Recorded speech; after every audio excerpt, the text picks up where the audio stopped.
Hi guys, welcome to my videos. So guys, today in this video I'm going to show you how you can enable date and time in your photos that you click from your Android devices. Okay, so before I proceed further, if you have not yet subscribed to my channel, please go and subscribe right now.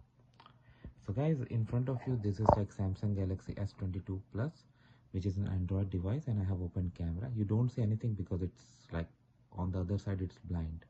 Okay, so you see on the home screen you have settings button, tap on it. Okay, now on this you see this watermark, you got to enable it. Okay, so when you enable it, you see what are the options. You see date, time. Okay,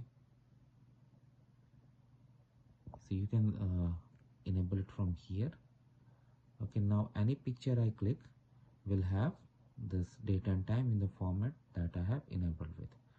So that's how simple it is, guys, and some of you may need it for various purposes, right? So let me know if it is helpful. Thanks for watching this video. Please subscribe to the channel. Thank you.